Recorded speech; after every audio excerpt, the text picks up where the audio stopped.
Pedro, vámonos directamente a Segunda de Pedro capítulo 1, Segunda de Pedro capítulo 1, y ahora nos tocaba estudiar de los versículos 16 al 21. Si ustedes ven en su Biblia, viene el segmento completo, los versículos 16 al 21.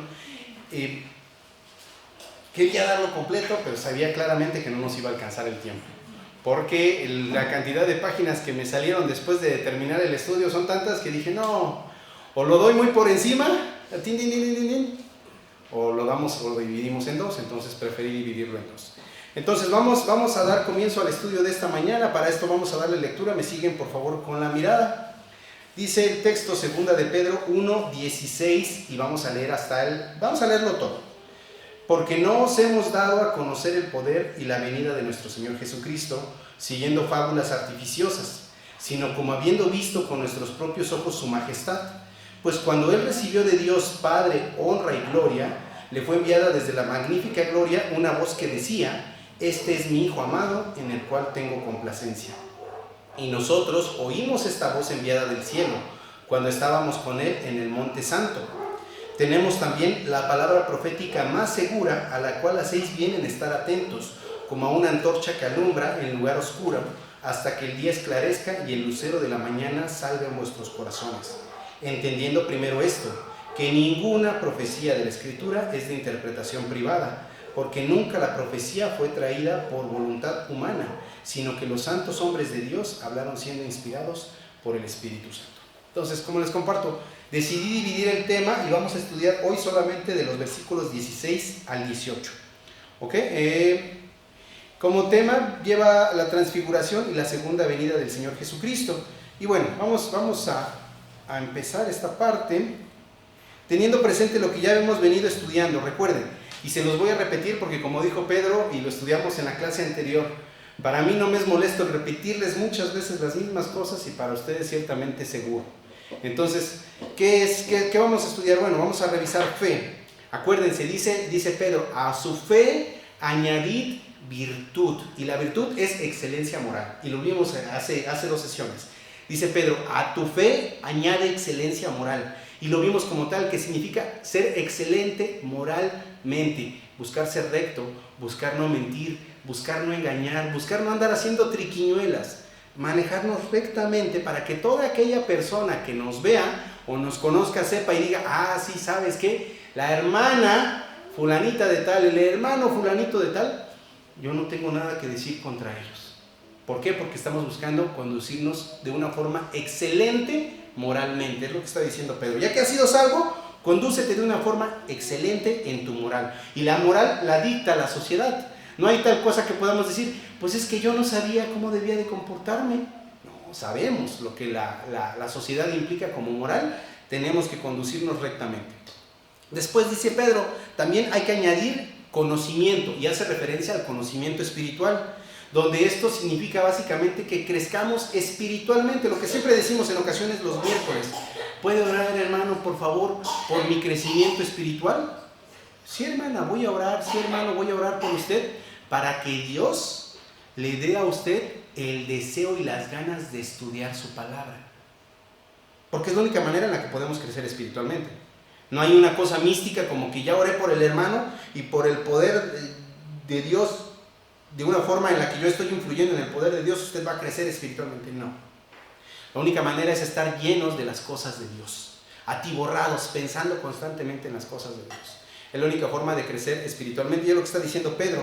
También dice, ten un dominio propio en lo que es, pues condúcete rectamente, pero no seas de mecha corta, como le pudiéramos llamar. No te prendas, no te dejes dominar por tus emociones, no te dejes dominar, que te lleven y que te controlen. No, ten un dominio propio, porque ya te dio Dios un espíritu de dominio propio para que te controles. También sé paciente, paciencia. Y hace referencia a aguante, constancia y perseverancia. Aguanta, sé constante, persevera, inténtalo, procúralo. Es una forma de disciplina, de cierta forma.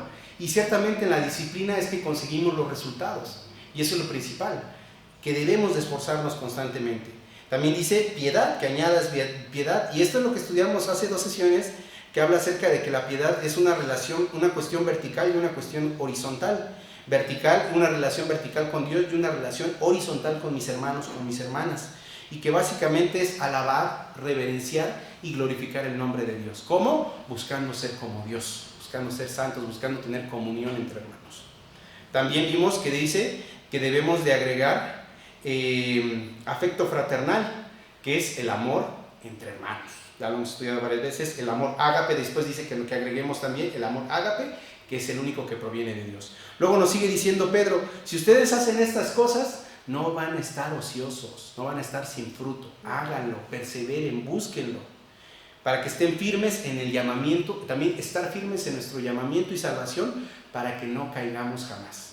Y hermano, hermana, precisamente estaba hablando con mi suegro, ayer tuve la oportunidad de estar con él platicando, y me decía que estuvo dando un discipulado a unas hermanas allá en Buenavista, y dice, y me alegró mucho oír lo que una de ellas dijo. Dije, ¿qué dijo, hermano?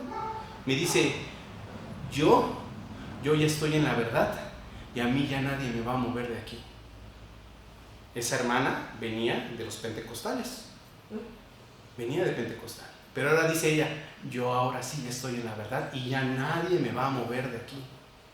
Y ciertamente esa es la ventaja que tenemos, que si nosotros hemos sido salvos y hemos entendido la salvación y estamos creciendo en el conocimiento de Dios, nosotros podemos clamar el día de mañana, aunque el hermano Omar me haga una cara, no me voy a ir, porque no se trata del hermano Omar, se trata de Dios. Y a mí ya nadie me va a mover de aquí, porque aquí estoy siendo edificada, estoy siendo edificado. Ya nadie me va a mover. Y ese es el punto cuando dice aquí Pedro, si ustedes perseveran en todo esto que debe de ser agregado a la fe, no caerán jamás. Nadie los va a apartar de Dios. Sus ojos ya no van a estar puestos en el hombre, van a estar puestos en el Señor. Es eso.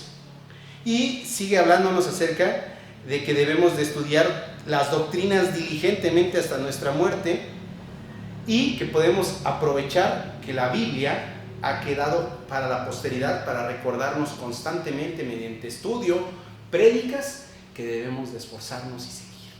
Esto es un resumen de lo que hemos venido viendo hasta ahora en Pedro, en esta parte.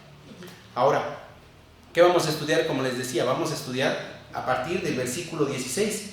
Dice, porque no hemos dado a conocer el poder y la venida de nuestro Señor Jesucristo siguiendo fábulas artificiosas, sino como habiendo visto con nuestros propios ojos su majestad. Pero antes de esto vamos a orar.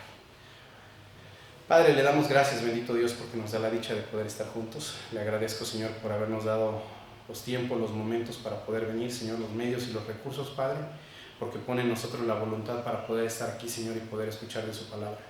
Le rogamos, Señor, por favor, que nos guíe en entendimiento, a mi hermano César, quien también está enseñando a los jóvenes, Señor, a mí y a mis hermanos y hermanas que están aprendiendo y estudiando alrededor del planeta, Señor, para que podamos ser edificados según su voluntad, para la alabanza y la gloria de su nombre. Úseme, por favor, según su voluntad, para que sea su palabra la que se hable y no mis ideas ni mis pensamientos. En el nombre de su unigénito Hijo, mi Señor y Salvador Cristo Jesús, le doy gracias. Amén. Amén. Entonces, vamos a ver ahora la parte del 16. Básicamente comenzamos lo que ya acabamos de leer. Pedro está diciendo, no te he dado a conocer el poder y la venida del Señor Jesucristo siguiendo fábulas artificiosas. Ahora, estos versículos que vamos a estudiar tienen 2 definiciones. La primera, la que es clara, porque en cuanto leemos del 16 al 18, si ustedes prestaron atención, estamos viendo que Pedro está narrando lo que él vio y lo que él presenció con el Señor Jesucristo, con Juan y con Jacobo, hablando acerca de la visión que él tuvo, esta visión gloriosa del Señor Jesucristo en la transfiguración. Pero sí, tiene eso que ver en esta parte, pero también habla acerca de la segunda venida de Cristo. Y vamos a analizarlo para que lo podamos entender. Ciertamente Pedro, cuando escribió estos versículos, este libro, como platicábamos, él ya sabía que estaba cerca de su muerte. Él ya traía en la mente, voy a morir, estoy próximo, ya no me queda mucho, tengo que apurarme, tengo que revelar, tengo que dejar esta revelación para que no solo los que están conmigo la sepan, sino los que vengan después. Deben de conocerlo, deben de saberlo. Entonces pudiéramos decir en cierta forma que se considera que esta porción es el testamento de Pedro, en el cual él no poseía cosas que dejar, pero sí la preciosa y rica palabra de Dios, que es lo que él está dejándonos a todos nosotros. Entonces, esta primera parte que vamos a ver habla acerca de la certidumbre del testimonio apostólico de Pedro y de los apóstoles. Es decir, cómo es que era certero su testimonio como apóstoles. Aquí no es una cuestión de que, pues a mí fulanito me dijo o sultanito me contó. No, él está diciendo en primera persona, yo lo vi. Juan también lo dice después, yo también lo presencié. Y están dejando su testimonio escrito como apóstoles con esta autoridad. Ahora, ellos cuando dicen que no habían seguido fábulas ingeniosas, es acerca de que ellos precisamente lo vieron. ¿Y saben qué, hermanos?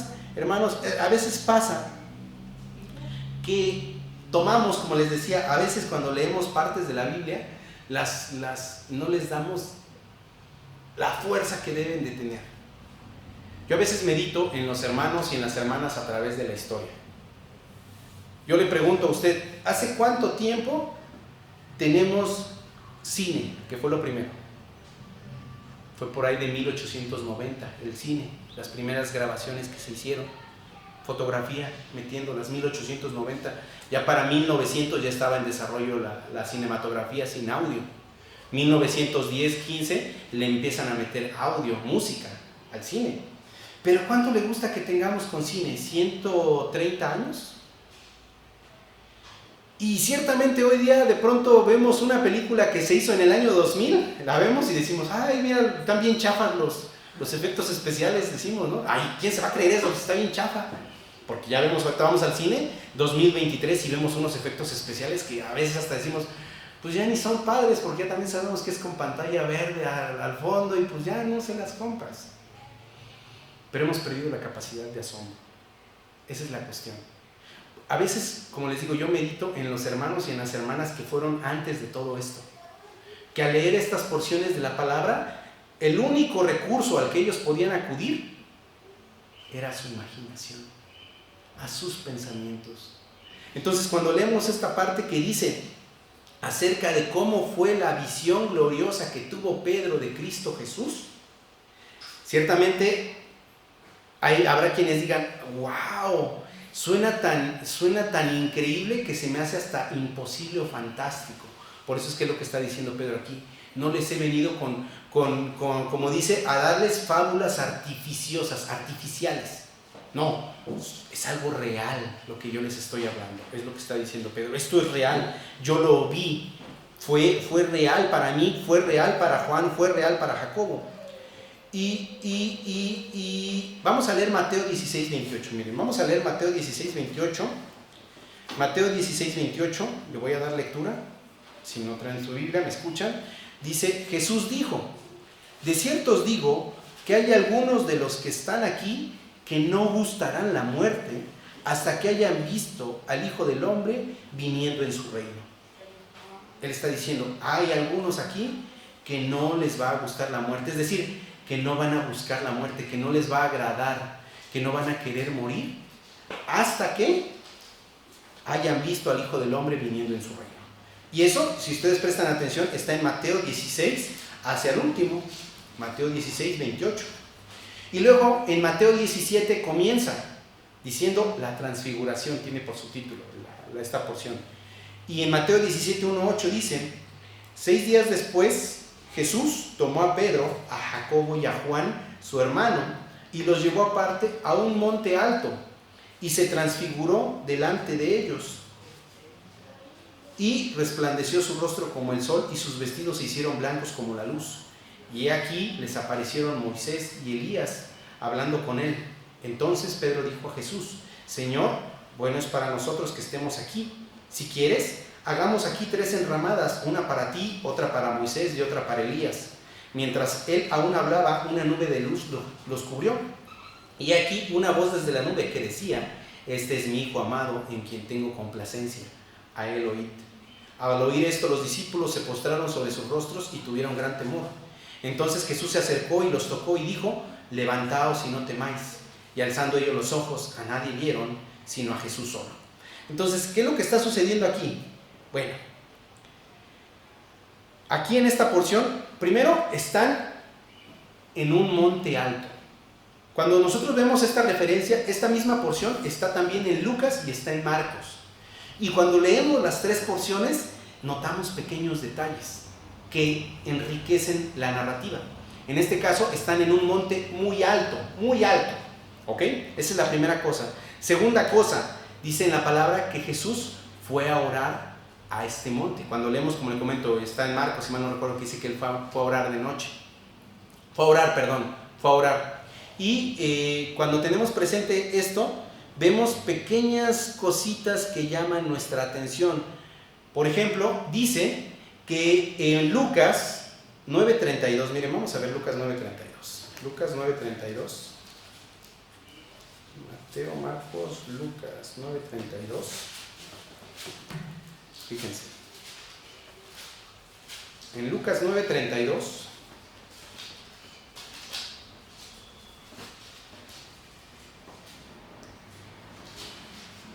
nos dice: y Pedro y los que estaban con él estaban rendidos de sueño, mas permaneciendo despiertos, vieron la gloria de Jesús y a los dos varones que estaban con él. ¿Qué está explicándonos aquí la palabra? Que era de noche. Yo no sé ustedes, pero yo hasta la fecha siempre me había imaginado que era de día. No sé por qué, pero siempre me había imaginado esto de día. Ahora entiendo que fue de noche. Y cuando nos ponemos a meditar, imagínense una noche hace 2000 años, ¿cómo era? Oscura. Tal vez si era luna, lo que los alumbraba era la luna, o los astros, las estrellas, pero en general era oscura. Y ahora cuando vemos la visión, lo llevamos a nuestra mente, la visión que tuvo Pedro, Juan y Jacobo de ver al Señor con su rostro resplandeciente, pero no dice nada más resplandeciente, dice resplandeciente como el sol. Apenas fue lo del eclipse este que hubo, que decían, no se les ocurra ver directo al sol porque se van a quedar ciegos, ¿no? Porque es tan fuerte y tan intenso el sol que los va a cegar. Entonces ellos vieron al rostro del Señor como el sol, deslumbrante frente a ellos.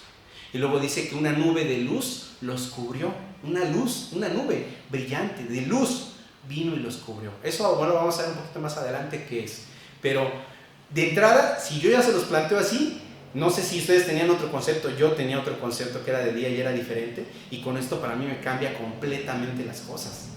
Y me da más, me impresiona aún más la visión que ellos tuvieron. ¿Ok? Pero ciertamente acabamos de leer el 16, el Mateo 16:28, donde les decía yo que decía el Señor Jesucristo que algunos no iban a desear la muerte sino hasta que hubiesen visto al Hijo del Hombre viniendo en su reino. Y eso se cumplió en el 17, es decir, Jesús le está diciendo a sus apóstoles, nadie va a querer morir hasta que vean al Hijo del Hombre viniendo en su reino. Y esta visión que ellos tuvieron fue un atisbo, una entradita del Hijo del Hombre viniendo en su reino. Porque así es como el Señor Jesús vendrá. Ellos lo vieron y esto ya nos hace más sentido. Fíjense, ahora ya nos ponemos a meditar un poco más en los apóstoles y decimos, ¿cómo Juan se quedó en Patmos? Según la tradición dice que Juan pues fue metido en un ¿cómo se llama? Se me fue el nombre.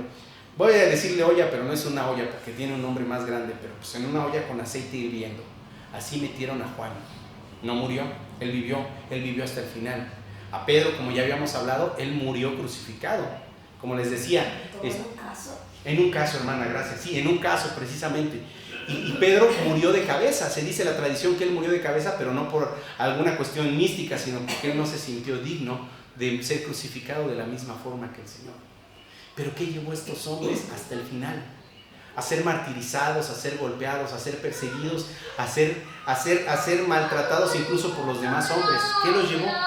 Pues simple y sencillamente los llevó el hecho de estar confiando en a quién habrían de ver. Porque conocieron y vieron la gloria del Señor Jesús. Y eso es precioso, hermanas, hermanos. Cuando pensamos un poco en esta visión gloriosa que ellos vieron, el mismo Señor Jesucristo dijo, ninguno aquí va a desear hasta que no lo hayan visto. Y ellos lo vieron y ahora lo desearon, porque sabían a dónde iban a ir. Ellos ya dijeron, a mí ya nadie me va a mover de aquí. A mí ya nadie me va a mover de mi forma de pensar, de mi creencia, porque sé en quién he creído. Y están dando su testimonio fiel y verdadero. Meditemos en eso, pues, y traigámoslo a nosotros. Ahora, sigue diciéndonos en esta porción,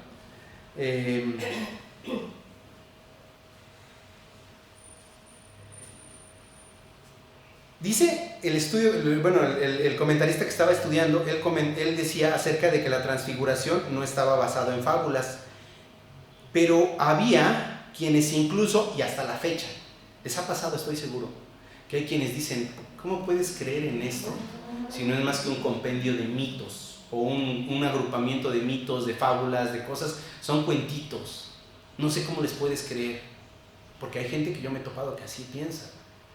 Lo cierto es que Pedro está buscando y dice, yo no te he hablado con fábulas artificiales, artificiosas, sino que realmente esto no es un mito, esto es realidad. Y para que entiendas qué es realidad, te voy a dar 3 testimonios, que es el testimonio de la vista, el testimonio del oído y el testimonio de la presencia personal. ¿Qué es lo que está haciendo Pedro? Vamos a comenzar primero con el testimonio de la vista. Es decir, que los apóstoles fueron testigos oculares, como ahí decía, que ellos fueron llevados a un templo alto. Y leímos apenas en Lucas, que ellos estaban queriéndose vencer de sueño por causa del cansancio, pero aún así vieron al Señor, lo vieron de frente, fue frente a ellos. Como les decía, nadie más vino y se los contó. Y Juan, vamos a ver por ejemplo lo que añade Juan en 1:14. Vámonos al Evangelio de Juan, capítulo 1, versículo 14. Juan 1:14 dice, y aquel verbo fue hecho carne y habitó entre nosotros. Y vimos su gloria, gloria como el unigénito del Padre, lleno de gracia y de verdad. Ahí está testiguando también Juan. Vimos su gloria, gloria como la del unigénito del Padre. ¿Por qué como la del unigénito del Padre? Porque no hay nadie que pueda tener la gloria que tiene el Señor. Vimos la gloria del unigénito del Padre. Entonces ahí él está diciendo, primero, tanto Juan como Pedro están atestiguando, nosotros lo vimos. Nosotros fueron estos ojos quien estuvo aquí frente a nosotros. Y ya que meditamos en esto, ciertamente la razón, ¿por qué razón el Señor Jesucristo manifestó su gloria en ese momento? Bueno, el objetivo era para que los discípulos pudieran percibir esta gloria, la gloria de Él. No hubo otra cosa. Hasta este momento los discípulos conocían a Cristo Jesús como hombre. Ya que meditamos en cómo fueron evolucionando los discípulos, los apóstoles, no sé si recordarán uno de ellos, que ahorita ya se me fue su nombre, pero que el Señor Jesucristo, a ver si ahorita te acuerdas, chava, que dice que dice, te vi en la higuera, le llama por su nombre. Natanael. A Natanael, gracias hermana, que dice que lo llama por su nombre, y él dice acerca de que le vio en la higuera, ay se me está yendo, lo vio en la higuera y él le dice, Señor, tú eres el Hijo de Dios, y el Señor Jesucristo le dice, ¿te asombras porque te dije, te vi en la higuera o algo así? Y dice, cosas mayores que estas verás, de aquí en adelante verás a la gloria de Dios y a los ángeles descendiendo del cielo, si mal no recuerdo lo que comenta. Vemos cómo es posible que ellos, al principio, con el hecho de que le llamara por su nombre, se asombraron. Pero después pasaron 3 años en los que estuvieron con el Señor, viendo milagro tras milagro, vieron sanación, vieron cómo resucitó muertos, vieron todo lo que el Señor hizo, y aún así todavía había un recoveco de incredulidad en ellos. Ellos lo habían conocido de cierta forma hasta ser hombre, nada más. Pero aquí el Señor les está manifestando, ahora sí, esta es mi gloria, yo soy el que soy, está diciendo el Señor. Entonces, cuando vamos entendiendo todo esto, cómo el Señor les fue dando, esto para mi entendimiento da 2 cosas. La primera, que por nuestros métodos humanos, si de nosotros dependiera creer en Dios, no creeríamos en Dios. No creeríamos en Dios. ¿Por qué? Porque ellos tuvieron toda la evidencia necesaria para creer que Cristo Jesús es Dios.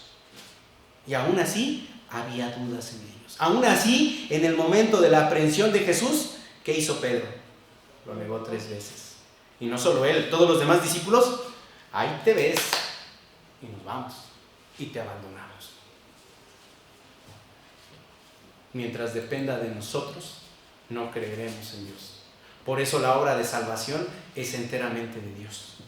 Él es el que nos ama, Él es el que nos convierte, Él es el que nos transforma, Él es el que nos regenera, Él es el que nos da un nuevo nacimiento. De nosotros no podemos creer en Dios, Él nos lo da. Entonces, qué maravilloso, qué precioso es meditar en esto. Pero como les decía, ciertamente Jesús lo hizo para los apóstoles, para que ellos vieran que Él es Dios, como un testimonio en acción de parte del Señor hacia los apóstoles, y no a todos, solamente a su círculo íntimo, que fue Pedro, Juan y Jacobo, el círculo íntimo. Ahora bien, algo que también a mí me llamaba mucho la atención cuando leí esta porción, la leía, que ven que dice, hasta suena curioso, que Pedro dice: he aquí, Señor, estás Moisés, está Elías y estás tú, ¿te parece bien que haga unas enramadas para que nos quedemos aquí? Como que uno dice: ¿qué estás pensando, Pedro? ¿Qué está sucediendo? Bueno, realmente aquí lo que está sucediendo es que Pedro está haciendo referencia a las enramadas que se utilizan para celebrar la fiesta de los tabernáculos. No lo vamos a leer, pero si quiere tenerlo ahí apuntado, está en Levítico 23 del 34 al 42, y es una ordenanza que le dio Dios a Israel acerca de cómo debían de hacer sus enramadas para la festividad de tabernáculos, en las cuales ellos debían de habitar por 7 días en los tabernáculos. ¿Qué es lo que está sucediendo aquí? Pedro tiene mucho miedo, pero aparte de ese miedo es tan glorioso y tan majestuoso lo que él está viendo, que él dice: yo no me quiero ir de aquí, yo me quiero quedar aquí, yo quiero permanecer aquí. Por esa razón Pedro dice, miren, déjenme, lo busco rápido, dice,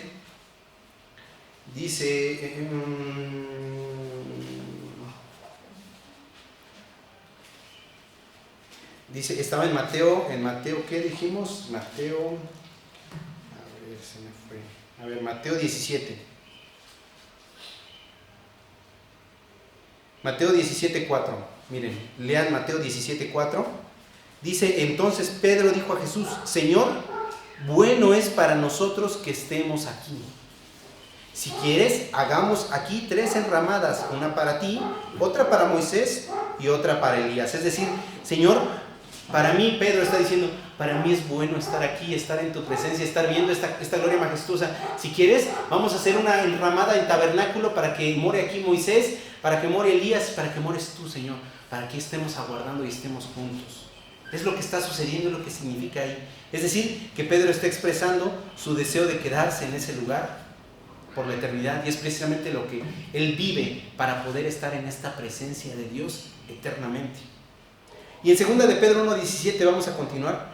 2 de Pedro 1:17 dice: pues cuando él recibió de Dios Padre honra y gloria, le fue enviada desde la magnífica gloria una voz que decía: este es mi Hijo amado, en el cual tengo complacencia. Esta parte hace referencia al testimonio del oído. Acuérdense, dijimos que son 3 testimonios. Uno, el testimonio de la vista. Juan y Pedro afirman que lo vieron. Ahora en esta están diciendo el testimonio del oído.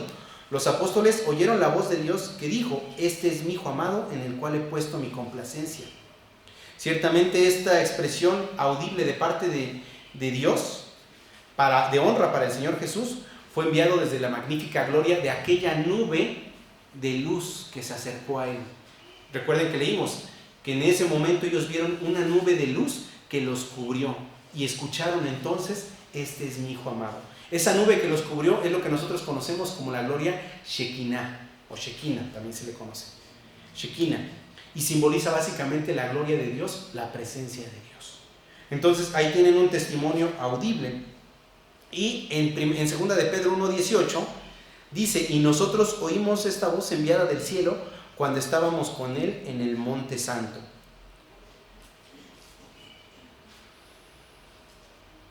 Ellos, donde dice al final, dice cuando estábamos en el monte santo, es decir, estábamos físicamente presentes.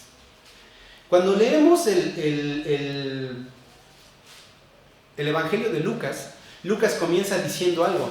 Dice: oh excelentísimo Teófilo. Teófilo es amante de Dios, y ya sea que le está escribiendo a un individuo o le está escribiendo en general a nosotros, amante de Dios. Te dice: oh excelentísimo Teófilo, me ha parecido bien el escudriñar e investigar todas estas cosas y las he recolectado, y después de mucho estudio esto es lo que encontré. Y Lucas se arma en muchas porciones acerca del testimonio de los que lo vieron, de quienes estuvieron ahí, porque Lucas no estuvo ahí, pero él lo arma, él arma todo esto. Incluso Marcos lo veíamos, que Marcos en su mayoría se compone por el testimonio de Pedro, de lo que Pedro vio. Así es el Evangelio de Marcos. Pero aquí está diciendo claramente, no es que como un Lucas me lo contaron. Yo Pedro lo vi. Yo Juan, en el Evangelio de Juan, lo vi, y es esto lo que sucedió. Estuvimos ahí presentes. Entonces tenemos estos tres testimonios que dan certeza a la visión que ellos tuvieron. Y es como también se dice mucho, ¿no? Si el Señor Jesucristo, si su venida hubiese sido un engaño, si hubiese sido una farsa, ¿cómo es que todos estos apóstoles y discípulos estuvieron dispuestos a morir por esa verdad? Cualquiera, después de que lo martiricen, le corten un dedo, le corten dos, le corten la mano, le quemen la mano, lo metan en aceite, lo azoten, cualquiera yo creo que negaría la verdad, pero ellos no. Ellos persistieron hasta el final, porque era verdad, y porque sabían en quién habían creído y porque sabían lo que ellos vieron. Entonces esto todavía afirma aún más en quién hemos creído. Y el lugar de la transfiguración, bueno, dice, estábamos en el Monte Santo. De acuerdo a la tradición católica romana, dicen que ese Monte Santo fue el Monte Tabor. Lo cierto es que no se sabe dónde fue. ¿Por qué? Porque si se supiera, estaría lleno de templos, estaría lleno de ubicaciones, de monitos, de cosas ahí que el hombre buscaría adorar. La gente buscaría ir y traerse un pedacito de tierra porque ahí estuvo la transfiguración, y ellos pensarían que tiene algo místico y algo de poder. Pero no fue en el Monte Tabor. Y estuve leyendo que dice que la razón por la que no fue en el Monte Tabor es porque el Monte Tabor no es un monte alto, es un monte chiquito. Y dice ahí que subieron en el monte alto. Luego también dicen que en esa época había una guarnición romana en el Monte Tabor, es decir, un ejército romano, un grupo romano de soldados que aguardaban ese lugar. Y pues no tendría mucha congruencia que frente a los romanos, así como que hubiese pasado la transfiguración frente a ellos. Tampoco, porque fue un evento muy privado para el círculo íntimo del Señor. Hay quienes creen que el lugar fue el Monte Hermón, que es una zona de sierra al norte de Galilea. ¿Por qué? Porque este monte había sido como considerado santo, pero no porque fuera santísimo, sino porque era puesto aparte como para celebraciones o para reuniones más específicas, no tan abiertas, pues, un acontecimiento sagrado que les llamaban. Pero bueno, hasta aquí está la parte en la que les estaba explicando, que es lo que habla Pedro acerca de la visión que él tuvo. Pero también esto de que les comentaba, esto no solo habla acerca de la transfiguración, también habla acerca de la segunda venida del Señor Jesucristo. Y vamos a regresarnos al versículo 16, donde dice, porque no os hemos dado a conocer el poder y la venida de nuestro Señor Jesucristo. Aquí la palabra clave es venida. Y recuerden qué es lo que les digo, por eso a mí me encanta, casi siempre que tengo la oportunidad y se los comparto, buscar la palabra original, en el griego original. Y la palabra original para venida es parousia, que tiene acento en la I, parousia. Y esta palabra traducida es la que se utiliza en todas las partes en el Nuevo Testamento para hacer referencia a la segunda venida del Señor.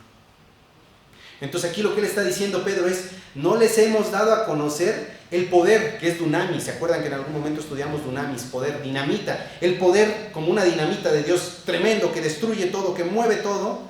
No les he dado a conocer todo el poder inmenso de Dios y su segunda venida como siguiendo fábulas artificiales, sino como habiéndolo visto con nuestros propios ojos su majestad. Es decir, nosotros vimos a Jesús y sabemos que así como lo vimos en esa gloria y en esa majestad, así será su segunda venida. Y aunque tal vez a ustedes les parezca artificial o una fábula, no lo es real, nosotros lo vimos. ¿Ok? Y además de que esta palabra parousia hace referencia a que es siempre una presencia personal de nada más y nada menos el rey mismo. Siempre se utilizaba esa palabra para decir el rey vino, el rey viene. parousia. No lo utilizaban para nadie más, solo para el rey. Viene el rey. Ellos la tomaron y la usaron para describir al rey de reyes y señor de señores. Normalmente también en la literatura antigua, esta palabra parousia se utiliza para referirse a la llegada o entrada triunfal de un rey o un emperador, y es por tanto la llegada personal. También nuestro Señor Jesucristo la utilizó. Vámonos a revisar Mateo 24, 27. Vámonos, Mateo 24, 27. Mateo 24, 27 dice: porque como el relámpago que sale del oriente y se muestra hasta el occidente, así será también la parousia del Hijo del Hombre, la venida del Hijo del Hombre. Y esto lo usó el Señor mismo, con esa palabra. Luego en Mateo 24, 37, 10 versículos más abajito, ahí mismo en 24, pero en el 37 dice el Señor: mas como en los días de Noé, así será la parousia, la venida del Hijo del Hombre. Entonces, esa misma palabra, como les digo, es la clave, la llave de esta porción de Pedro, que Pedro está hablando acerca de la segunda venida de Cristo, y no como una visión, sino como un hecho. Y para esto hay que quedar claro, ya lo hemos mencionado varias veces, que no debemos de confundirnos entre la segunda venida de Cristo y el arrebatamiento. Lo que nosotros como creyentes estamos aguardando es el regreso de Cristo. Es el regreso de Cristo por su iglesia, porque Él prometió que Él regresaría por nosotros. Y es lo que estamos aguardando. ¿Le veremos? Sí, le veremos, ya sea que muramos o en el arrebatamiento le veremos. Pero inmediatamente después vendrá el juicio, tribunal de Cristo, para los que somos hijos suyos, tribunal de Cristo. Pero aquí de lo que Pedro está hablando no es del arrebatamiento, es de la segunda venida de Jesús, cuando al final de los 7 años de tribulación, Él va a regresar. Pero Él ya no va a regresar como vino la primera vez, en amor, en ternura, para enseñar, para instruir, para salvar. No, ahora Él va a venir como el Rey de Gloria, para hacer justicia y juicio. Y ya no va a haber más para dónde se hagan las personas, ya no va a haber más. Él va a venir con todo su poder y con toda su gloria. Y es de esto de lo que está hablando Pedro. Y hay 4 puntos distintivos que debemos de examinar en esta porción. El primero es Jesús mismo. Si prestamos atención en la porción de esta misma de 16, a ver, permítanme, miento otra vez, es Mateo, no lo apunté, disculpen, Mateo 17, 1 al 8. Miren, vámonos, dejen su marquita ahí en Mateo 17, porque ya van 3 veces que la llevo para allá. Mateo 17, 1 al 8.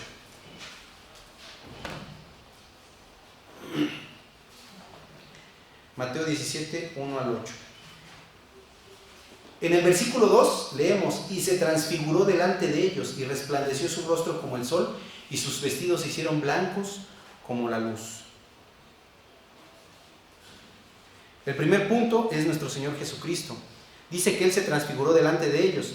La palabra transfiguración viene del griego metamorfo, que sí hace referencia a la palabra que hoy utilizamos, que es metamorfosis, que es cambio de forma, cambio de figura, cambio de apariencia.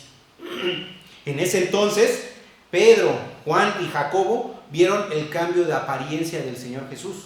Pero cuando Él venga, Él va a venir en metamorfosis. Él ahora va a ser reconocido por todas las personas del mundo. Porque ¿quién va a traer la gloria de Dios sino el Señor mismo? Él va a venir y no va a haber forma de que digan: pues no sabemos si eres el Mesías o no eres el Mesías. No sabemos si eres Dios o no eres Dios. Es Dios. No va a haber más. Es Dios. Y las personas lo verán ahora con esta gloria, cuando Él venga a juzgar al mundo. ¿Y el mundo qué efecto tendrá? Pedro estaba desconcertado, pero él sabía, él conocía a Jesús. Juan, el discípulo amado, estaba con Jesús, ellos lo conocían, pero se impactaron al ver esta gloria magnífica. Pero pudiéramos decir que ellos lo conocían. Ahora el mundo no lo conoce.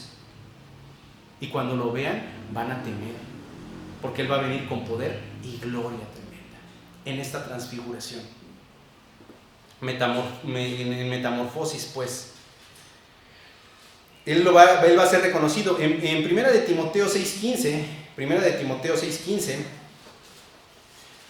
Primera de Timoteo 6:15, dice en la palabra, la cual a su tiempo mostrará el bienaventurado y solo soberano, Rey de reyes y Señor de señores. Y empieza desde el 14, que guardes el mandamiento sin mácula ni reprensión hasta la aparición de nuestro Señor Jesucristo, la cual a su tiempo mostrará el bienaventurado y solo soberano, Rey de reyes y Señor de señores. Solo la mostrará a su tiempo el Rey de reyes y Señor de señores. Nadie más, nadie más.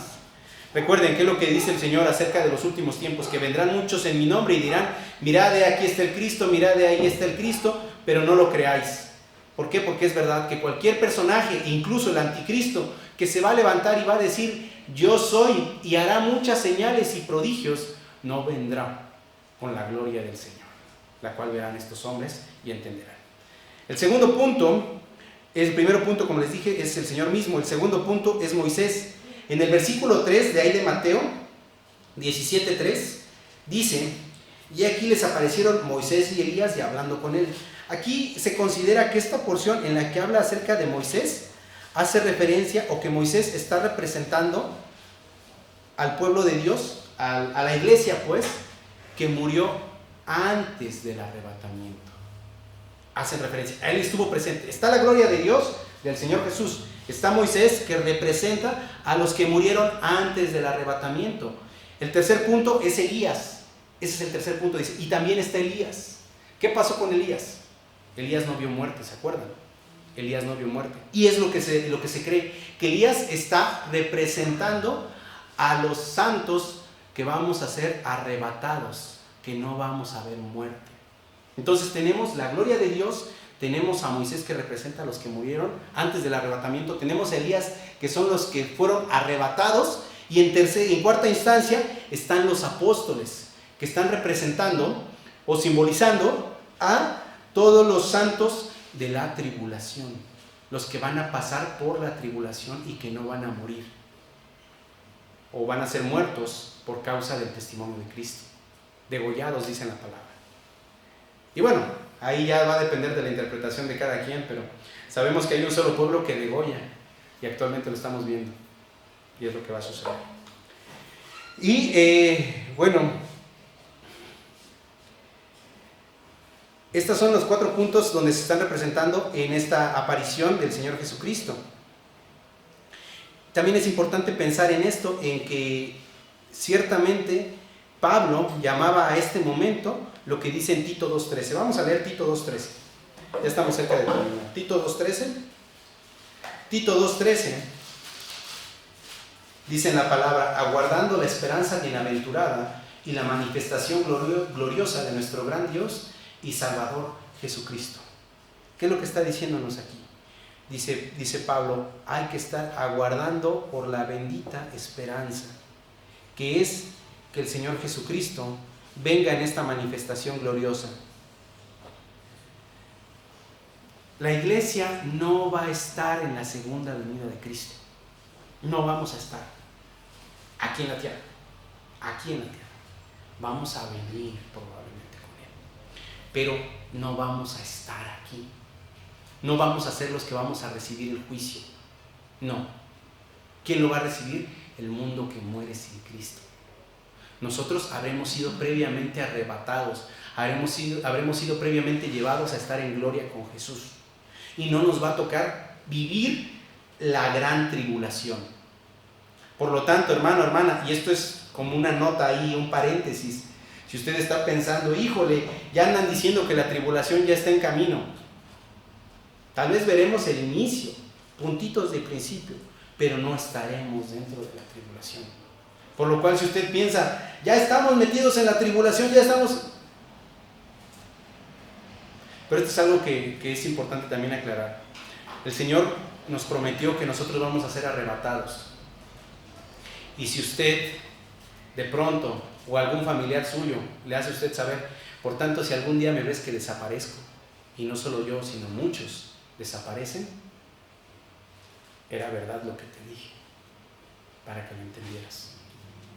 En aquel entonces mucha gente dirá, era verdad, era cierto, no eran fábulas artificiosas, era verdad.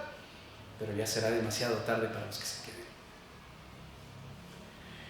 El discípulo amado Juan da una detallada descripción de la segunda venida de Cristo Jesús. No lo voy a leer todo, nada más voy a leer la primera parte. Está en Apocalipsis 19, 11 al 21. Apocalipsis 19, 11 al 21. Apocalipsis 19, 11 al 21. Le voy a dar lectura. Entonces vi el cielo abierto, y aquí un caballo blanco, y el que lo montaba se llamaba Fiel y Verdadero, y con justicia juzga y pelea. Sus ojos eran como llama de fuego, y había en su cabeza muchas diademas, y tenía un nombre escrito que ninguno conocía sino él mismo. Estaba vestido de una ropa teñida en sangre, y su nombre es el Verbo de Dios. Y los ejércitos celestiales, vestidos de lino finísimo, blanco y limpio, le seguían en caballos blancos. De su boca sale una espada aguda para herir con ella a las naciones, y él las regirá con vara de hierro. Y él pisa el lagar del vino del furor y de la ira del Dios Todopoderoso. Y en su vestidura y en su muslo tiene escrito este nombre: Rey de Reyes y Señor de Señores. Y sigue, si quieren darle lectura a esta porción, termina hasta el 23, que habla acerca de lo que el Señor Jesucristo, de cómo Juan describió la venida del Señor Jesucristo, la segunda venida. ¿Qué debemos entender pues de esta porción que Pedro nos compartió o dejó para nosotros en la posteridad? Primero, que como apóstoles ellos dieron un testimonio visual, auditivo y físico. Es su testimonio, y su testimonio es real. Su testimonio no miente. No era una fábula artificial, fue real. Y no solo esto, sino que además de que vieron la gloria de Dios, ellos aguardaban ver o anhelaban ver una vez más esta gloria majestuosa del Señor, y por ello trabajaron y vivieron toda su vida. Pero esa misma gloria nosotros la veremos el día que seamos arrebatados. Pero esa misma gloria la verán todos los hombres que mueran sin Cristo, pero no en amor, no en ternura, no en misericordia, no en gracia, sino en justicia y en juicio para muerte eterna. ¿Sale? ¿Qué tenemos que tener presente esto? ¿En qué hemos creído? Cuando alguien nos diga, es que tú crees en una fábula, no son fábulas, es la verdad. Hay testimonios, está escrito, ha sobrevivido. Y precisamente como les decía al principio del estudio, esto se conecta con la siguiente parte. No podía dividirlo, porque habla acerca de la autoridad de las Escrituras, que dan mayor firmeza a la autoridad de lo que acabamos de leer. Pero como les dije, no nos iba a alcanzar el tiempo, por eso lo dividí. Ahora, ¿qué debemos de tener presente? En quién hemos creído y llenarnos precisamente de la verdad. No es ciencia ficción, hermano, hermana, no es lo que vemos en el cine que nos ha robado ya esa capacidad de asombro. La pregunta que le dejo para que usted se lleve: ¿está usted anhelando el regreso de Jesús en el arrebatamiento? Y no solo eso, ¿está usted anhelando la segunda venida de Cristo en justicia y juicio? Porque si usted lo está haciendo, a pesar de que usted tenga un familiar, un amigo, un hijo, un padre, un abuelo, un tío, un sobrino o sobrina, usted debiera, si usted ama al Señor, debiera de entender que en aquel día, cuando el Señor venga y los mate con el poder de su boca, Él hará justicia. Y tendremos que glorificarle. Y no solo tendremos, lo haremos gozosos. Glorificaremos a Dios por su justicia, aunque mate a mi hijo. Así se lo digo. Tengo que entenderlo así. Vamos a orar, hermanos, hermanas. Padre Santo, le damos gracias, bendito Dios, por la dicha que nos da de vivir. Le agradecemos, Señor, por la misericordia que tuvo de cada uno de nosotros, porque según su voluntad y a su tiempo nos llamó, Señor, para que viniéramos al conocimiento de su persona, Señor. Le rogamos, por favor, Padre Santo, que nos guíe para seguir creciendo en el conocimiento de su persona, en crecimiento espiritual, Señor, siendo llenos de estas cosas espirituales de su santa palabra, Señor. Guíenos, por favor, para entender cuán majestuoso es usted, Señor. Sé que ahora queda solamente en nuestros pensamientos, en nuestra imaginación, el pensar cómo será usted, Señor, pero sé que en aquel día glorioso le veremos tal como usted es, Señor. Gracias por esta dicha y por este gozo que tenemos, porque sabemos, Señor, que le veremos para estar en la eternidad con usted, Señor, y no para estar alejados de usted por la eternidad. Le agradecemos, pues, por este día, por este tiempo. Quiera, por favor, guiarnos para que lo que hagamos sea para la honra y la gloria de su nombre. En el nombre de su Santo Hijo, nuestro Señor y Salvador Cristo Jesús, le damos gracias. Amén. Gracias, hermanos, hermanas. Como ya es costumbre, a ver, espero 2 minutos, 1, 2, 3, 4, 5.